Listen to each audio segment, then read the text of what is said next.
વિદ્યાર્થી મિત્રો, good morning. હું ભરત સુત્રિયા આપનું ઓનલાઈન લેક્ચરની અંદર સ્વાગત કરું છું. ધોરણ 9 સામાજિક જ્ઞાનની અંદર ગઈકાલે અગાઉના લેક્ચરની અંદર આપણે પ્લાસીનું યુદ્ધ, ભારત દેશની અંદર યુરોપિયનો કેવી રીતે આવ્યા હતા તેના વિશે અભ્યાસ કરેલો. એની એક ઝલક આપણે મેળવી લઈએ. અગાઉ ભારત દેશની અંદર સૌપ્રથમ બાર્થોલોમ્યુ ડાયઝ, ક્રિસ્ટોફર કોલમ્બસ, ત્યાર પછી વાસ્કો દી ગામા વગેરે વ્યક્તિઓ છે ભારત દેશની અંદર નવો જળમાર્ગ શોધવા માટે આવ્યા. ત્યાર પછી કંપની શાસનનો વિકાસ થયો. આ બધી પ્રજાઓ આવી: પોર્ટુગીઝો, વલંદાઓ, ડેનિશ પ્રજા, ઇંગ્લેન્ડના લોકો વગેરે વગેરે. સૌપ્રથમ 1608ની અંદર સુરતમાં અંગ્રેજો આવ્યા. ત્યાર પછી ત્યાં તેમને સતત સંઘર્ષ રહેતો અને કોલકાતા ગયા. ત્યાં પ્લાસીનું યુદ્ધ થયું. સિરાજુદ્દૌલા ત્યાંનો નવાબ હતો. મીર કાસિમ તેનો જે પ્રધાન કહેવાય, સેનાપતિ હતો. રોબર્ટ ક્લાઇવ અને સિરાજુદ્દૌલા વચ્ચે પ્લાસીના મેદાનની અંદર 23 જૂન 1757ની અંદર યુદ્ધ થયું વગેરે વગેરે. આપણે અગાઉના લેક્ચરની અંદર જોયું હતું. આજે આપણે જોઈશું જે પ્લાસીનું યુદ્ધ હતું એનો પાર્ટ 2, એટલે કે બક્સરનું યુદ્ધ. એ પણ સેમ એની જ જેવું. 1757ની અંદર કંપની સત્તાનો પાયો નખાણો. આગળ છે બક્સરનું યુદ્ધ. અંગ્રેજોએ મીર જાફરને બંગાળનો નવાબ બનાવી તેની પાસેથી જુદા જુદા બહાના નીચે પુષ્કળ ધન મેળવ્યું. અંગ્રેજોએ મીર જાફરને બંગાળનો નવાબ બનાવ્યો. જો મીર જાફર એક એવો મહત્વાકાંક્ષી વ્યક્તિ હતો કે તેને બંગાળનો નવાબ છે એ હર હંમેશ બનવા માટેની સપનાઓ જોતો હતો કે મારે કોઈ પણ સંજોગોની અંદર બંગાળનો નવાબ છે એ બનવું છે. એવા સમયે અંગ્રેજોનો ત્યાં પગ પેસારો થયો અને ત્યાર પછીની આખી ઘટના તમે સૌ લોકો જાણો છો. અંગ્રેજોએ મીર જાફરને જે બંગાળનો નવાબ બનાવી દીધો, એટલે કે એક રબર સ્ટેમ્પ તરીકેનું કામ કરે એવું કર્યું. તેના સાચા શાસકો અંગ્રેજો હતા, પરંતુ રબર સ્ટેમ્પ તરીકે ત્યાં કોણ કામ કરતું, એટલે કે ઈશારે કામ કરે એવો વ્યક્તિ મીર જાફર તેમને ત્યાં મૂકવામાં આવ્યો. એટલે બંગાળનો નવાબ કોને બનાવી દીધો? મીર જાફરને. જુદા જુદા બહાના નીચે પુષ્કળ પ્રમાણમાં ધન મેળવ્યું અને વધારે અધિકારો છે એ કંપની છે એ મીર જાફર પાસેથી લેતી જ ગઈ. લાલચમાં ઈસ્ટ ઇન્ડિયા કંપનીએ મીર જાફરને ખસેડીને મીર કાસિમને બંગાળનો નવાબ બનાવ્યો. હવે મીર જાફર છે એને ખસેડવાનું એકમાત્ર કારણ એવું કહેવામાં આવે છે કે જે પ્રમાણે સિરાજુદ્દૌલા અંગ્રેજોને હેરાન પરેશાન કરતો, એ જ રીતે મીર જાફર છે એ ધીરે ધીરે અંગ્રેજોને હેરાન પરેશાન કરવા લાગ્યો. કારણ કે રબર સ્ટેમ્પ કોનો હતો? અંગ્રેજોનો હતો. છતાં અંગ્રેજો કે તેમ કરતો ન હતો, કે જેના કારણે મીર જાફરને ખસેડી એના સ્થાને કોણ નવો નવાબ આવ્યો? મીર કાસિમ. કંપની માટે મીર કાસિમ તો મીર જાફર કરતાં વધુ મહત્વાકાંક્ષી સાબિત થયો. હવે જે મીર કાસિમને જે લાયા એ મીર કાસિમ મીર જાફર કરતાં પણ વધારે કંપની માટે હેરાન પરેશાન કરનાર વ્યક્તિ બન્યો. તો મીર જાફર કરતાં વધુ મહત્વાકાંક્ષી સાબિત થયો. એટલે કે અંગ્રેજો માટે તો બંને છે ખતરનાક જ નીકળ્યા. તેથી મીર કાસિમને કંપનીનો ડર લાગ્યો અને તેથી મીર કાસિમને ઉથલાવી ફરી પાછો મીર જાફરને નવાબ બનાવ્યો. આ એક પિક્ચરની સ્ટોરી જેવું થઈ ગયું. પહેલાં સિરાજુદ્દૌલા હતો, સિરાજુદ્દૌલાને હરાવ્યા. ત્યાર પછી મીર જાફરને બેસાડ્યો. મીર જાફર કંપનીને હેરાન કરવા માંડ્યો. ફરી પાછો મીર કાસિમને બેસાડ્યો. મીર કાસિમ તો એના કરતાં વધારે કંપનીને હેરાન કરવા માંગ્યો. ત્યાર પછી મીર કાસિમની જગ્યાએ ફરી પાછો મીર જાફરને ફરી વખત નવાબ બનાવ્યો. એટલે બીજી વખત અંગ્રેજોના રબર સ્ટેમ્પ તરીકે બીજી વખત મીર જાફર છે એ કંપનીનો બંગાળનો નવાબ બને છે. મીર કાસિમ અવધના નવાબના શરણે ગયો.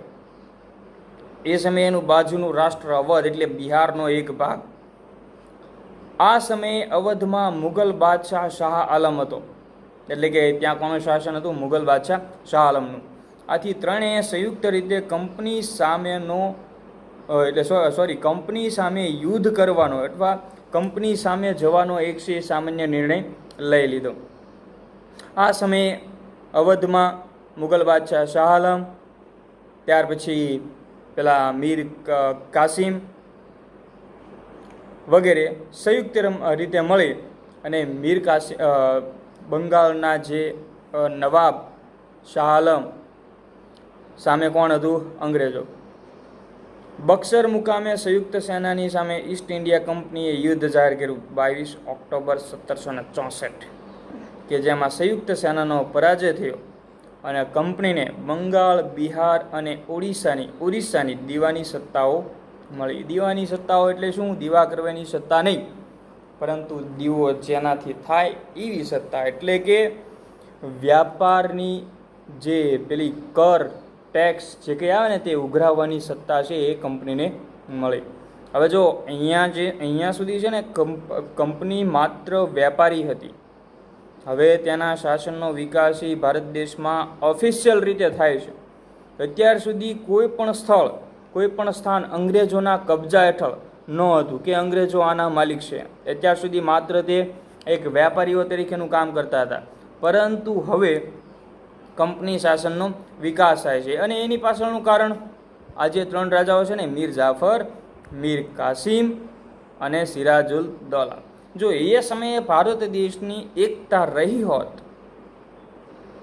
ક્યારે કે જ્યારે પ્લાસીનું યુદ્ધ થયું, સિરાજુદ્દૌલાને જો મીર જાફર એનો સેનાપતિ જો દગો ન કરે તો એ જ સમયે એટલે કે ઈસવીસન 1757માં જે યુદ્ધ થયું ને, એ યુદ્ધની અંદર અંગ્રેજોની હાર થાત. પરંતુ ભારત દેશની સત્તાઓના ખેંચતાણના કારણે ભારત દેશની અંદર અંગ્રેજોનો પગ પેસારો થયો. ફરી વખત બક્સરનું યુદ્ધ થયું 1764માં.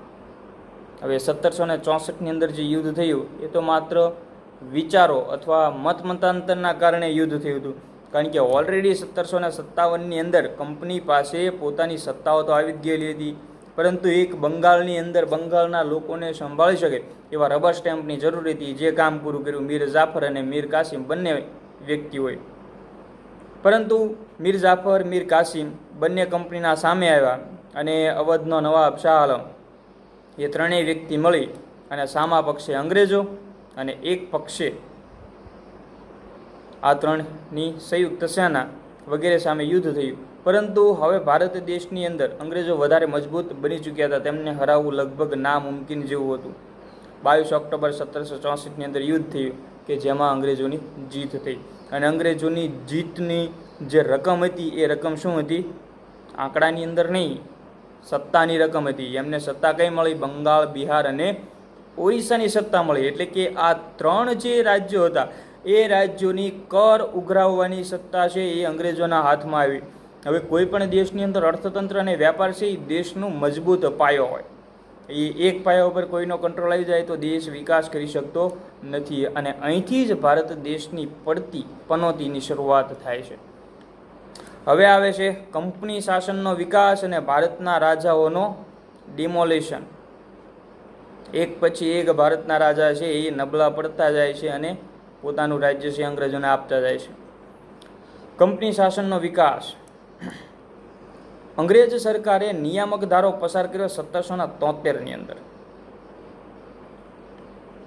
જસ્ટ 1773ની અંદર જે નિયામક ધારો પસાર કર્યો ને એ કાયદા પ્રમાણે બંગાળના ગવર્નર જનરલ તરીકે બનાવીને કંપનીના વ્યાપારી તેમજ રાજકીય હિતો અને પ્રવૃત્તિને સીધા અંકુશ નીચે છે એ અંગ્રેજોએ મૂકી દીધા. હવે આ નિયામક ધારો શું સૂચવે છે? 1773ની અંદર નિયામક ધારો છે ઇંગ્લેન્ડમાં પસાર કરવામાં આવ્યો અને ભારત દેશની અંદર જે બંગાળની અંદર માત્ર એક ગવર્નર તરીકેનું પદ હતું ને એને ગવર્નર જનરલ બનાવી નાખ્યું. એટલે ગવર્નર જનરલ બનાવી કંપનીએ એક વ્યક્તિની ત્યાં એક એવા વ્યક્તિની નિમણૂક કરી કે જે વ્યક્તિ વ્યાપાર અને રાજનીતિ એ બધાનું કમ્પ્લીટલી ધ્યાન રાખે. એ એટલે કયો ધારો? નિયામક ધારો, જે ભારતીય શાસનનો પ્રથમ ધારો પણ ગણવામાં આવે છે. અંગ્રેજોનો ભારતીય શાસનનો પ્રથમ ધારો પણ ગણવામાં આવે છે. તેના નીચે મુંબઈ મદ્રાસના ગવર્નરો અને તેની કાઉન્સિલને મૂકવામાં આવી. તે રીતે વોરન હસ્ટિંગ્સ ભારતનો સૌ પ્રથમ ગવર્નર જનરલ બન્યો. યાદ રાખજો વિદ્યાર્થી મિત્રો, એક અહીંયા ટર્નિંગ પોઈન્ટ આવે છે અંગ્રેજ સરકારનો કે 1773ની અંદર જે નિયામક ધારો પસાર કરવામાં આવ્યો એ નિયામક ધારાને બંગાળને પોતાની રાજધાની બનાવવામાં આવી. બંગાળને પોતાની રાજધાની બનાવીને અંગ્રેજોના જેટલા સંસ્થાનો હતા, જેટલા બંદરો હતા, જેટલા વ્યાપારી મથકો હતા, એ બધા જ વ્યાપારી મથકો ઉપર એક એક ગવર્નરની નિમણૂક કરવામાં આવી. ફોર એક્ઝામ્પલ, સુરત હોય તો સુરતનો ગવર્નર અલગ, મુંબઈ હોય તો મુંબઈનો ગવર્નર અલગ, બે નાના બંદરો હોય તો એનો ગવર્નર અલગ. એટલે કે ટૂંકમાં જેટલા નાના મોટા સંસ્થાનો હતા એ બધાના જે ગવર્નરો છે એના ઉપર એક ગવર્નર જનરલ તરીકેની નિમણૂક કરવામાં આવી. ભારતનો સૌ પ્રથમ ગવર્નર જનરલ કોણ હતો? વોરન હેસ્ટિંગ્સ, કે જે ભારતનો સૌ પ્રથમ ગવર્નર જનરલ બન્યો, અને તેના નીચે ભારતના તમામ સંસ્થાનો છે એ મૂકવામાં આવ્યા. હવે તેના સમયમાં મરાઠાઓ સાથે પ્રથમ મરાઠા વિગ્રહ, મૈસૂરના હૈદર અલી સાથે દ્વિતીય મૈસૂર વિગ્રહ, આ બંને સત્તાઓનો એક સાથે સામનો કરતા ઈસ્ટ ઇન્ડિયા કંપનીની મુશ્કેલીમાં વધારો થયો. જો અહીંયા એક વખત કંપનીને પ્રોત્સાહન આપે છે કે બંગાળની અંદર શાસન પ્રાપ્ત કર્યું તો ઓછા સૈન્યથી અને દગાખોરીથી બંગાળની અંદર શાસન પ્રાપ્ત કર્યું, અને એ જ નીતિ આગળ જતાં અંગ્રેજો ભારત દેશની અંદર શરૂ રાખે છે કે કોઈ પણ પ્રકારનું આપણે વિસ્તાર, સ્થાન કે રાજાને હરાવવું હોય તો દગાખોરીથી ભારત દેશમાં આસાનીથી કોઈ પણ પ્રકારનું જે સ્થાન, સ્થળ અથવા રાજ્ય છે એ આપણે લઈ શકાય. એ માટે મરાઠા વિગ્રહ, ત્યાર પછી મૈસૂર વિગ્રહ થયો. હવે કંપનીની મુશ્કેલીઓ છે સતત વધતી જાય છે, કારણ કે ભારત દેશની અંદર માત્ર તેઓ વ્યાપારીઓ નથી કે કોઈ રાજ્યની અંદર જઈને વેપાર કરવાનો પરવાની લઈ લે, પરંતુ હવે તેઓ રાજકીય રીતે કોઈ સ્થળના માલિક બન્યા, જેના કારણે તેમની મહત્વાકાંક્ષા વધી કે રાજ્ય વિસ્તાર વધારે બની. તો આ મહત્વાકાંક્ષા તેમને ક્યાંથી મળે છે? આ મહત્વાકાંક્ષા તેમને યુરોપમાંથી મળે છે. યુરોપમાં એ સમયે એવો ટ્રેન્ડ હતો કે જે રાજ્યનો સૌથી વધારે વિસ્તાર, સૌથી વધારે ગુલામ રાષ્ટ્ર, એ જ રાજ્ય સૌથી બલવાન. એટલા માટે આ 17મી 18મી સદીની અંદર અંગ્રેજો છે એ વિશ્વની અંદર એક બળવાન વ્યક્તિઓ, બળવાન પ્રજા તરીકે સામે આવેલી હતી. કારણ કે જો અંગ્રેજો જ્યારે ભારત દેશની અંદર આવ્યા, જ્યારે ભારત દેશમાં સુરતમાં આવ્યા, ત્યારે તેઓ વ્યાપારની અંદર ફાવ્યા નહીં, એટલે કે વ્યાપારની અંદર પરમિશન મળી, પરંતુ ત્યાં ટકી શક્યા નહીં, કારણ કે એની જ યુરોપિયન પ્રજા ત્યાં તેને હેરાન પરેશાન કરતી. પરંતુ તેનું યુદ્ધ થયું અને આખરે અંગ્રેજોને જીત મળી. વોરેન હેસ્ટિંગ્સ બાદ ગવર્નર જનરલ તરીકે કોર્નવોલિસ આવ્યો. તેના સમયમાં મૈસૂરના વાઘ તરીકે ટીપુ સુલતાન સાથે ત્રીજા મૈસૂર વિગ્રહ થયો, અને ટીપુ સુલતાનને હરાવવા કંપનીએ મરાઠા અને નિઝામની મદદ લીધી. ત્રણેયની સંયુક્ત સેના સામે ટીપુ સુલતાનની હાર થઈ, તેને સંધિ સ્વીકારવાની ફરજ પડી. હવે અંગ્રેજો એક બાબત શીખી ગયા કે એકને હરાવવું હોય તો બાકીના જે દુશ્મન રાષ્ટ્રો છે તેને સાથે લઈ લો, કારણ કે ધીરે ધીરે અંગ્રેજોનું કદ છે એ ભારત દેશની અંદર વધતું જતું હતું. કોર્નવાલિસ બાદ સર જ્હોન શ્યોર આવ્યા, તેના ગવર્નર જનરલ બન્યા, પણ તેને અપનાવેલી તટસ્થ નીતિના કારણે ઈસ્ટ ઇન્ડિયા કંપનીની પ્રતિષ્ઠા એક બાજુ ઘટી અને બીજી બાજુ મરાઠાઓ છે એ વધારે શક્તિશાળી બન્યા. જ્હોન શ્યોરની જે નીતિ હતી ને, એ નીતિના કારણે જે અંગ્રેજોની જે કૂટનીતિ હતી એ લોકો સામે આવી ગઈ, કે જેના કારણે ઈસ્ટ ઇન્ડિયા કંપનીની પ્રતિષ્ઠા જે આખા વિશ્વની અંદર હતી એ થોડી ડાઉન થઈ, અને ભારત દેશની અંદર લોકો એને ઓળખવા લાગ્યા. તેના કારણે તેનો લાભ લઈ તેની સાથે સાથે સમકાલીન સમયમાં મરાઠાઓ છે થોડા શક્તિશાળી બન્યા. આથી સર જ્હોન શ્યોર પછી આવેલો ગવર્નર જનરલ વેલેસ્લીએ કંપનીને સર્વોપરી બનાવવાની જવાબદારી લીધી, અને વેલેસ્લી એક એવો મહત્વાકાંક્ષી વ્યક્તિ હતો કે જેવા તેના ગુણ હતા ને એ ગુણ ભારત દેશની અંદર તેને સાબિત કરી બતાવ્યા. એટલે કે જ્હોન શ્યોર પછી જે આવેલો વેલેસ્લી કે જેને ભારત દેશની અંદર સંપૂર્ણ જે કંપનીની જે કંઈ મહત્વાકાંક્ષા હતી એ પૂર્ણ કરી. આ માટે વેલેસ્લીએ સહાયકારી સૈન્ય યોજના દાખલ કરી, અને આ યોજનાની શરતો નીચે પ્રમાણે છે. વેલેસ્લીએ એક સ્કીમ મૂકી, યોજના મૂકી ભારત દેશની અંદર, જેટલા નાના મોટા રજવાડાઓ હતા દરેક રજવાડાઓમાં. આમ તો આ યોજના હતી એક રીતે, પહેલી રીતે જોઈએ ને તો આ યોજના સારી કહેવામાં આવે છે. શા માટે? કારણ કે કોઈ પણ વ્યક્તિનું, કોઈ પણ રાજ્યનું આ યોજના છે એ રક્ષણ કરે છે, પરંતુ એની શરતો જો જોવામાં આવે તો એ રાજ્યનું રક્ષણ નહીં પરંતુ રાજ્યનો નાશ કરે છે. જોઈએ આપણે એની શરતો. યાદ રાખજો વિદ્યાર્થી મિત્રો, વેલેસ્લીની સહાયકારી યોજનાની શરતો કંઈક આવી છે. કંપની સરકારે તાલીમ પામેલું સૈન્ય યોજના સ્વીકારનાર રાજ્યને આપશે. કઈ બાબત છે? કે જે રાજ્ય આ યોજના સ્વીકારશે તેને કંપની તરફથી તાલીમ લીધેલું, એટલે કે એક વેલ ટ્રેન્ડ ફોર્સ છે એને આપવામાં આવશે, કે જે કામ શું કરશે? કે એ રાજ્યનો આંતરિક અથવા બાહ્ય આક્રમણથી રક્ષણ કરશે. હવે રાજપાટ એટલે રાજકારણ સામાન્ય અર્થ. એ સમયે ભારત દેશની અંદર જેટલા નાના મોટા રજવાડાઓ હતા એ તમામ રજવાડાઓની અંદર ખટપટ પોતાનો જ કોઈ રાજનો વ્યક્તિ છે એ રાજાને મારી નાખવા માટે તત્પર હોય, અથવા તો પોતે જે રાજા બનવા માટે સપનાઓ જોતો હોય. આપણે પ્લાસીના યુદ્ધની અંદર જોયું કે મીર કાસિમ છે, મીર જાફર છે, તેઓ બંગાળના નવાબ બનવા માટે સતત સપનાઓ જોતા. તો આવા વ્યક્તિઓને તેની સામે રક્ષણ આપે. બીજું બાહ્ય આક્રમણ. કોઈ બીજા બહારથી આક્રમણ એમ લાગે કે બીજું કોઈ રાજ્ય છે આ રાજ્યને હેરાન પરેશાન કરશે તો બહારના રાજ્યથી એને રક્ષણ મળશે. સીધી રીતે જોઈએ તો કોઈ પણ રાજા આ યુદ્ધના સ્વીકારવા માટે તૈયાર થઈ જાય. નાનું રાજ્ય હોય એ સ્વીકારવા માટે હર હંમેશ તૈયાર થઈ જાય. તેનું કારણ છે પહેલું તો રાજ્યની આંતરિક બાબતોની અંદર રક્ષણ મળે, અને બીજી વસ્તુ છે કે રાજ્યના બાહ્યથી રક્ષણ મળે. એટલે રાજા શાંતિથી પોતાનું જીવન એટલે કે રાજપાટથી સંભાળી શકે. એની બીજી કન્ડિશન જોઈએ. તેના બદલામાં યોજના સ્વીકારનાર રાજાએ લશ્કરી ખર્ચ અથવા તેટલી આવક ધરાવતો પ્રદેશ અંગ્રેજોને આપવો. કોઈ રાજા પોતાની સેફ સાઇડ લેવા માટે એ જે લશ્કર આપશે એ લશ્કરનો જે સંપૂર્ણ ખર્ચ છે એ સંપૂર્ણ ખર્ચ રાજ્ય ભોગવશે, અને તેની આવક ધરાવતો પ્રદેશ કોને આપશે? અંગ્રેજોને આપશે. સંપૂર્ણ ખર્ચ અથવા તો આવક, ટૂંકમાં એને કોઈપણ પ્રકારનું જે છે પેમેન્ટ આપવાનું. ત્રીજી બાબત, કંપનીની પરવાનગી વિના રાજ્ય કે અન્ય રાજ્યો સાથે યુદ્ધ કે સંધિ કરી શકાય છે નહીં. હવે સ્વાભાવિક છે, કંપની જો આટલી કન્ડિશનો સાથે ફોલો કરાવતું હોય તો કોઈ રાજા તૈયાર થાય નહીં, પરંતુ નાના રાજા તૈયાર થાય. હવે એક ત્રીજી કન્ડિશન એવી હતી કે કોઈ પણ બીજા રાજ્ય સાથે સંધિ કે યુદ્ધ છે એ કંપનીને પૂછ્યા વગર જાહેર કરી શકશે નહીં. શા માટે? કારણ કે કંપની કદાચ કોઈ બીજું રાજ્ય હોય તો બીજા રાજ્યને પણ સહાયકારી યોજનાનો લાભ આપેલો હોય કે તેના કારણે ઉપર અંગ્રેજો રહે, એની નીચે બંને રાજ્યો રહે. ચોથી બાબત, રાજ્યના દરબારમાં એક અંગ્રેજ પ્રતિનિધિ રાખવો. જેટલા રાજ્યો આ યોજના સ્વીકારશે એ રાજ્યની અંદર એક અંગ્રેજ પ્રતિનિધિ રહેશે. આ અંગ્રેજ પ્રતિનિધિ ત્યાં કામ શું કરશે? કે જે કંઈ રાજ્યની નીતિ છે એ રાજ્યની નીતિ અને રાજ્યની સ્થિતિ બંને વસ્તુ છે એ અંગ્રેજના ગવર્નર જનરલ સુધી આ માહિતી પહોંચાડવાનું કામ કરશે કે રાજ્યની અંદર હાલ શું થઈ રહેલું છે, કોઈ રાજ્ય અંગ્રેજોને દગો તો નથી કરી રહ્યું ને, વગેરે વગેરે.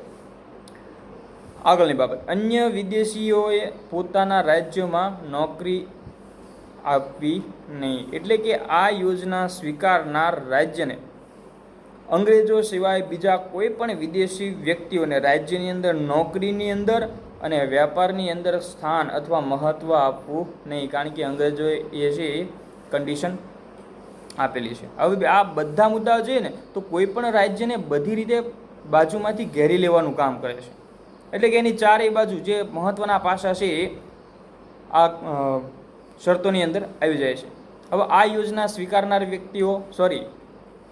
રાજ્યો નીચે પ્રમાણે છે: નિઝામ, મૈસૂર, અવધ, ગાયકવાડ, સિંધિયા, ભોસલે, હોલકર વગેરે રાજ્યો છે એ આ યોજનાનો સ્વીકાર કરે છે.